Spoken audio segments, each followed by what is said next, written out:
നമ്മുടെ ഭൂമിക്ക് പുതിയൊരു ചന്ദ്രനെ ലഭിക്കാൻ പോകുന്നു. വരുന്ന ഏതാനും നാളുകളിൽ ആകാശത്തിൽ നമ്മുടെ ചന്ദ്രനോടൊപ്പം ഈ ഒരു മിനി മൂണ് കൂടെ ഉണ്ടാകും. കേൾക്കുമ്പോൾ വളരെയേറെ ഇൻട്രസ്റ്റിംഗ് ആയിട്ട് തോന്നുന്നുണ്ടല്ലേ? വിശദമായി തന്നെ നമുക്ക് നോക്കാം. Welcome back to F world. Aflu here.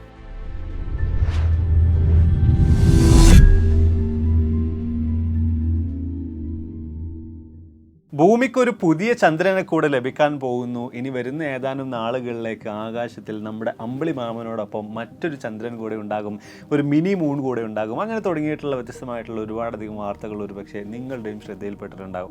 ഈ കാര്യങ്ങളെക്കുറിച്ചൊക്കെ തന്നെയും വിശദമായി തന്നെ നമുക്കൊന്ന് പരിശോധിക്കാം.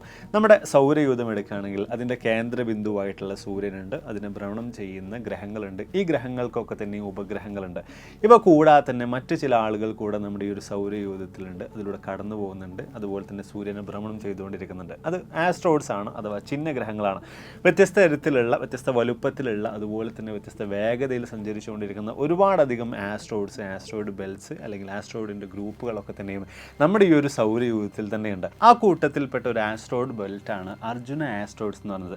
1991 കാലഘട്ടങ്ങളിൽ ചില അമേരിക്കൻ ആസ്ട്രോനോട്ട്സ് തന്നെയാണ് ഇതിനെ കണ്ടെത്തുന്നത്. എന്നിട്ട് പിന്നീട് എന്തിനിവർ മഹാഭാരതത്തിലെ അർജുൻ്റെ പേര് ഈ ഒരു ആസ്ട്രോയിഡ് ബെൽറ്റിന് നൽകി എന്നുള്ളതൊക്കെ ഒരു ചോദ്യമാണ്. അതിലേക്കൊക്കെ ഏതായാലും നമുക്ക് വരാം. എന്തൊക്കെ തന്നെയായാലും ഈ ഒരു ആസ്ട്രോയിഡ് ബെൽറ്റിന് ഒരു പ്രത്യേകത കൂടെയുണ്ട്. നമ്മുടെ ഭൂമി നമുക്കറിയാം 365 ദിവസം സമയം എടുത്തുകൊണ്ട്, അത് റൗണ്ടാക്കി പറയുന്നതാണ്. അപ്പോൾ 365 ദിവസം സമയം എടുത്തുകൊണ്ടാണ് സൂര്യനെ ഒരു തവണ വലയം ചെയ്തു വരുന്നത്.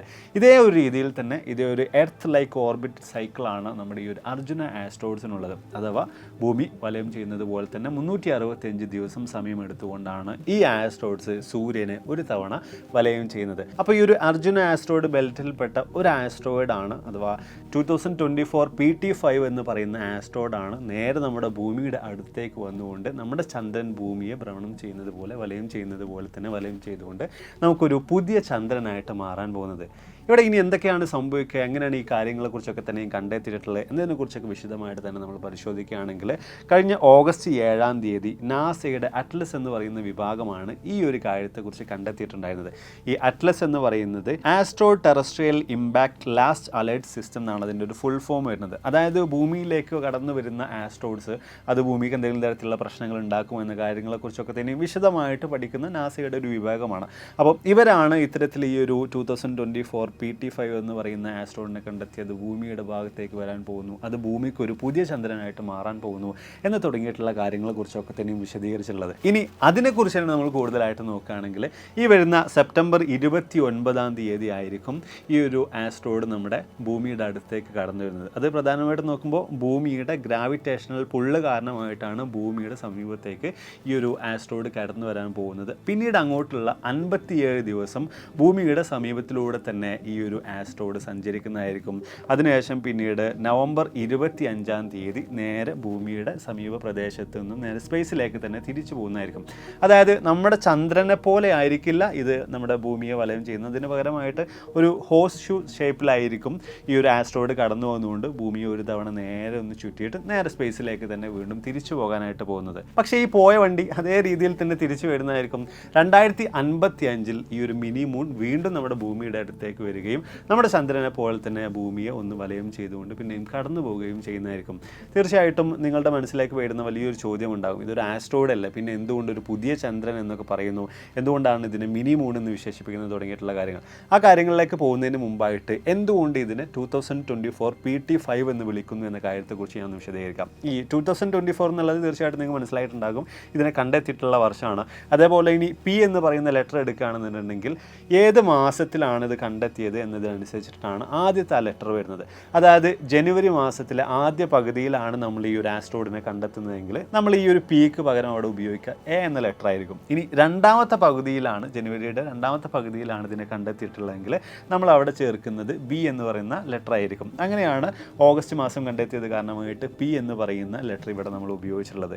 ഇനി T എന്നത് സൂചിപ്പിക്കുന്നത് ഈ ഒരു സമയത്തിൽ കണ്ടെത്തിയിട്ടുള്ള 20ാമത്തെ ആസ്ട്രോയിഡ് ഇത് എന്നതിനെയാണ്. ഇനി 5ന്റെ കാര്യത്തിലേക്ക് വരുമ്പോൾ 5 എന്ന് പറയുന്ന നമ്പർ അവിടെ ഉപയോഗിച്ചിട്ടുള്ളത് ഇതൊരു 5th സീരീസ് ഓഫ് ഡിസ്കവറി ആയിരുന്നു എന്നതിനെ സൂചിപ്പിക്കാനാണ്. അങ്ങനെയാണ് ആകെ മൊത്തം 2024 PT5 എന്ന് പറയുന്ന പേര് ഈ ഒരു ചിഹ്നഗ്രഹത്തിന്, ഈ ഒരു ആസ്ട്രോയിഡിന് ലഭ്യമായിട്ടുള്ളത്. ഇനി എന്തുകൊണ്ട് ഇതിനെ മിനി മൂൺ എന്നൊക്കെ വിളിക്കുന്നു, എന്തുകൊണ്ട് ഇത് ഇത്ര വലിയ പ്രത്യേകതയോടുകൂടി ആളുകൾ കാണുന്നു, മാധ്യമങ്ങളെല്ലാം ഒരുപോലെ തന്നെ കവർ ചെയ്യുന്നു? ഈ ഒരു കാര്യത്തെക്കുറിച്ച് പരിശോധിക്കുകയാണെങ്കിൽ സാധാരണഗതിയിൽ ഭൂമിയുടെ സമീപത്തിലൂടെ കടന്നു പോകുന്ന ഇത്തരത്തിലുള്ള ആസ്ട്രോയിഡുകളുടെ ഭൂമിയുടെ ഗ്രാവിറ്റി കാരണമായിട്ട് അത് നേരെ ഭൂമിയിലേക്ക് പുൾ ചെയ്യുകയും അത് നേരെ ഭൂമിയിൽ കത്തിജ്വലിച്ചുകൊണ്ട് വന്ന് പതിക്കുകയും അല്ലെങ്കിൽ ഭൂമിയുടെ അറ്റ്മോസ്ഫിയറിലൂടെ വരുന്നത് കാരണമായിട്ട് തീ പിടിച്ച് പൂർണ്ണമായിട്ട് നശിച്ചു പോവുക തന്നെയാണ് ചെയ്യാറുള്ളത്. പക്ഷേ ഈ ചിഹ്നഗ്രഹങ്ങൾ ആസ്ട്രോയിഡ്സ് നേരെ ഭൂമിയുടെ ഗ്രാവിറ്റി കാരണം ഭൂമിയുടെ അടുത്തേക്ക് വന്ന് ഭൂമിയെ വലയം ചെയ്ത് കടന്നു പോകുന്ന പ്രതിഭാസം വളരെയധികം കുറവാണ്. അതായത് നമ്മുടെ ചന്ദ്രനൊക്കെ ചെയ്യുന്നത് പോലെ തന്നെ ഭൂമിയെ വലയം ചെയ്യുന്നു, ഭ്രമണം ചെയ്യുന്നു എന്നൊക്കെ കൊണ്ട് തന്നെയാണ് ഇതിനൊരു മിനി മൂൺ എന്നൊരു പേര് അല്ലെങ്കിൽ അത്തരത്തിലുള്ളൊരു വിശേഷണമൊക്കെ തന്നെയും നമ്മൾ നൽകിയിട്ടുള്ളത്. മാത്രമല്ല ഇത് വളരെയധികം റെയറാണ്. സാധാരണഗതിയിൽ നമ്മളിങ്ങനെ വീക്ഷിച്ചുകൊണ്ടിരിക്കുന്ന സമയത്തിൽ ഇതുപോലെ തന്നെ ചില വസ്തുക്കളൊക്കെ തന്നെയും ഭൂമിയെ ഭ്രമണം ചെയ്യുന്നതായിട്ട് നമുക്ക് തോന്നാറുണ്ട്. പക്ഷെ ഒന്ന് സൂക്ഷ്മമായിട്ട് പരിശോധിക്കുമ്പോൾ അതുപോലെ സ്പേസ് ജങ്ക്സ് ആയിരിക്കും അല്ലെങ്കിൽ ഏതെങ്കിലും സാറ്റലൈറ്റിൻ്റെ ഭാഗങ്ങളായിരിക്കും എന്നുള്ള കാര്യങ്ങളൊക്കെ നമുക്ക് മനസ്സിലാക്കാൻ സാധിക്കാറുണ്ട്. ഉദാഹരണത്തിന് 2020 ഇതുപോലെ തന്നെ ഒരു മിനി മൂണിനെ കണ്ടെത്തിയിട്ടുണ്ടായിരുന്നു. വിശദമായിട്ട് പരിശോധിച്ചപ്പോഴാണ് അതൊരു റോക്കറ്റ് ബൂസ്റ്ററാണ് 1966 വിക്ഷേപിച്ചിട്ടുണ്ടായിരുന്നതാണ് എന്ന് തുടങ്ങിയിട്ടുള്ള കാര്യങ്ങളൊക്കെ തന്നെയും നമുക്ക് മനസ്സിലാക്കാൻ സാധിച്ചിട്ടുള്ളത്. അതിനാലൊക്കെ തന്നെയും നമ്മുടെ അടുത്തേക്ക് ഈ ഒരു മിനി മൂൺ കടന്നു വരുന്ന അവസരത്തിൽ അല്ലെങ്കിൽ ഒരേ സമയത്ത് ആകാശത്തിൽ നോക്കുമ്പോൾ ഭൂമിയെ ഭ്രമണം ചെയ്യുന്ന 2 ഉപഗ്രഹങ്ങൾ ഉണ്ടാകുന്ന അവസരത്തിൽ അതിന് നമ്മളങ്ങനെ ഒരിക്കലും വെറുതെ വിടുന്നതായിരിക്കില്ല. കൃത്യമായ നിലയിലുള്ള വ്യത്യസ്തമായിട്ടുള്ള പഠനങ്ങളൊക്കെ തന്നെയും ഈ ഒരു ആസ്ട്രോയിഡിൽ നമ്മൾ നടത്തുന്നതായിരിക്കും. ഇനി ഗ്രാവിറ്റിയെക്കുറിച്ച് നിങ്ങൾക്ക് യാതൊരു ഐഡിയ ഇല്ലെങ്കിൽ വളരെ സിമ്പിളായിട്ട് എങ്ങനെയാണ് ഇത് വർക്ക് ചെയ്യുന്നത് അല്ലെങ്കിൽ ഭൂമിയുടെ ഗ്രാവിറ്റേഷണൽ പുള്ള് കാരണം എങ്ങനെയാണ് ഈ ഒരു ആസ്ട്രോയിഡ് ഭൂമിയുടെ അടുത്തേക്ക് വരുന്നതിനെക്കുറിച്ച് വളരെ സിമ്പിളായിട്ട് ഞാൻ ഒന്ന് പറഞ്ഞുതരാം.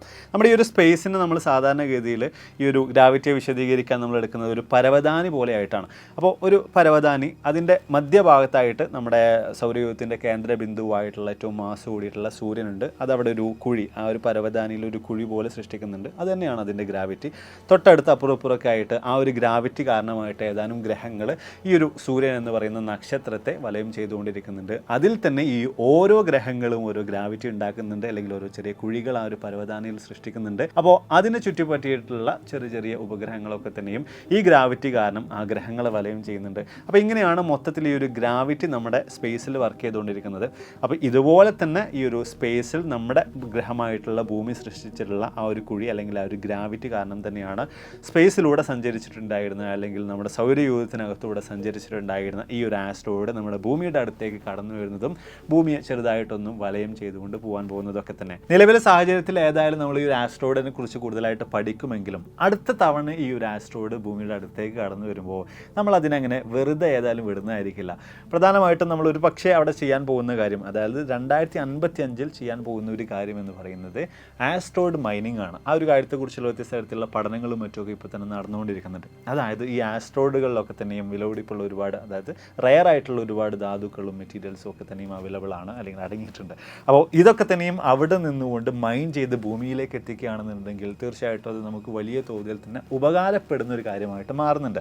അപ്പോൾ ഇത്തരം ഒരു കാര്യത്തെക്കുറിച്ചുള്ള പഠനങ്ങൾ നടക്കുന്നുണ്ട്. തീർച്ചയായിട്ടും അടുത്ത തവണ ഈ ഒരു ആസ്ട്രോയിഡ് വരുമ്പോൾ മോനെ എന്ന് പറഞ്ഞുകൊണ്ട് നേരെ നമ്മുടെ ഭൂമിയിലേക്ക് ഇതിനെ കൂട്ടിക്കൊണ്ടുവരാനുള്ള സാധ്യതകൾ പോലും ഉണ്ട്. മാത്രമല്ല ഇതോടൊപ്പം തന്നെ സ്പേസ് ടൂറിസവുമായി ബന്ധപ്പെട്ടുള്ള പഠനങ്ങൾ ഈ ഒരു ആസ്ട്രോയിഡുകളെ ഒരു ഇടത്താവളമാക്കി മാറ്റാൻ, ഇന്റർ പ്ലാനറ്ററി യാത്രകൾ ഒരു ഇടത്താവളമാക്കി മാറ്റാൻ സാധിക്കുമെന്ന് തുടങ്ങിയിട്ടുള്ള പഠനങ്ങൾ അങ്ങനെയൊക്കെ തന്നെയും ഈ ഒരു ആസ്ട്രോയിഡ് കടന്നു വരുന്നതിൻ്റെ ഭാഗമായിട്ടൊക്കെ തന്നെയും ഇതിനെ കേന്ദ്രീകരിച്ചുകൊണ്ട് പോലും കാര്യമായ നിലയിൽ തന്നെ നടക്കുന്നതായിരിക്കും. അപ്പോൾ ചുരുക്കി പറഞ്ഞു കഴിഞ്ഞാൽ ഈ ഒരു ആസ്ട്രോയിഡിന് പോലും വേണ്ടിയിരുന്നില്ല, ഭൂമിയുടെ അടുത്തേക്ക് പോകേണ്ടിയിരുന്നില്ല എന്നൊക്കെ തോന്നിപ്പിക്കുന്ന നിലയിലുള്ള പല കാര്യങ്ങളും തന്നെയാണ് വരുന്ന ഏതാനും ദിവസങ്ങൾ നമ്മൾ ഈ ഒരു ആസ്ട്രോയിഡിനെ കേന്ദ്രീകരിച്ചുകൊണ്ട് ആസ്ട്രോയിഡിനെ ചുറ്റിപ്പറ്റിക്കൊണ്ടൊക്കെ തന്നെയും ചെയ്യാൻ പോകുന്നത്. തീർച്ചയായിട്ടും ഇനി നിങ്ങളുടെ മനസ്സിൽ ഉയർന്നു വരുന്ന ഒരു സുപ്രധാനമായിട്ടുള്ള ചോദ്യം, 2 ചന്ദ്രൻ ഉണ്ടാകുമ്പോൾ അല്ലെങ്കിൽ ഈ ഒരു മിനി മൂൺ കൂടെ ഭൂമിയുടെ അടുത്തേക്ക് കടന്നു വരുമ്പോൾ നമുക്ക് നഗ്ന നേത്രങ്ങൾ കൊണ്ട് ഈ ഒരു പുതിയ ചന്ദ്രനെ കൂടെ കാണാൻ സാധിക്കുമോ എന്നുള്ളതായിരിക്കും.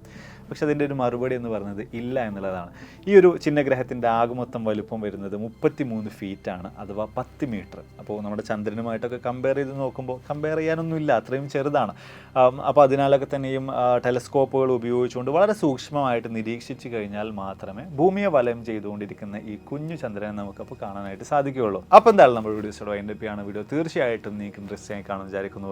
സ്പേസുമായി ബന്ധപ്പെട്ടൊക്കെ അറിയണമെന്ന് ആഗ്രഹമുള്ള ആളുകൾക്ക് തീർച്ചയായിട്ടും ഒരുപാടധികം കാര്യങ്ങൾ ഈ ഒരു വീഡിയോയിലൂടെ തന്നെ മനസ്സിലാക്കാൻ സാധിച്ചിട്ടുണ്ടാകുമെന്ന് വിചാരിക്കുന്നു. അപ്പോൾ എന്താണ് ഈ ഒരു മിനി മൂൺ, എന്നാണ് അത് കടന്നു വരുന്നത്, അങ്ങനെ തുടങ്ങിയിട്ടുള്ള വ്യത്യസ്തമായിട്ടുള്ള ഈ വിഷയവുമായി ബന്ധപ്പെട്ടുള്ള എല്ലാ കാര്യങ്ങളെക്കുറിച്ചും നമ്മൾ സംസാരിച്ച് കഴിഞ്ഞിരിക്കുകയാണ്. വീഡിയോയെക്കുറിച്ചുള്ള നിങ്ങളുടെ അഭിപ്രായങ്ങൾ തീർച്ചയായിട്ടും താഴ്ന്ന് രേഖപ്പെടുത്തുക.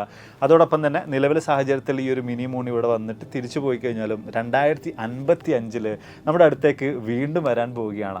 അപ്പോൾ ഒരു പക്ഷേ ആ ഒരു സമയത്തും നമ്മൾ ഇതുപോലെ തന്നെ യൂട്യൂബിൽ വീഡിയോസൊക്കെ അപ്ലോഡ് ചെയ്യുന്നുണ്ടെങ്കിൽ നോക്കാം, നമുക്ക് പറ്റുകയാണെന്നുണ്ടെങ്കിൽ ആ ഒരു സമയത്ത് കൂടെ ഇതുപോലൊരു വീഡിയോ വീണ്ടും ആ ഒരു ചന്ദ്രൻ വരാൻ പോകുന്നു എന്നൊക്കെ പറഞ്ഞിട്ട് നമുക്ക് ഏതായാലും ചെയ്യാം. ആ ഒരു സമയത്തും യൂട്യൂബൊക്കെ ഉണ്ടെങ്കിൽ ഈ ഒരു വീഡിയോ ഇൻ്റർനെറ്റിൽ ഉണ്ടെങ്കിൽ തീർച്ചയായിട്ടും ഇന്ന് നിങ്ങൾ ഈ ഒരു കമൻറ്റ് ബോക്സിൽ എഴുതുന്ന കാര്യങ്ങളൊക്കെ തന്നെയും ആ സമയത്ത് നിങ്ങൾക്ക് ഒരു പക്ഷേ വായിച്ചു നോക്കാനുള്ള അവസരങ്ങൾ കൂടെ ഉണ്ടാകും. അപ്പോൾ അതിനനുസരിച്ചുള്ള ഇൻട്രസ്റ്റിംഗ് ആയിട്ടുള്ള കമൻറ്റുകൾ ഏതായാലും ഞാൻ കമൻറ്റ് ബോക്സിൽ പ്രതീക്ഷിക്കുന്നുണ്ട്. അപ്പോൾ ഇതിൽ നല്ല ഒരുപാടധികം വീഡിയോസുകളുമായിട്ട് നമുക്ക് കണ്ടുമുട്ടാം എന്ന പ്രതീക്ഷയോടെ ബൈ.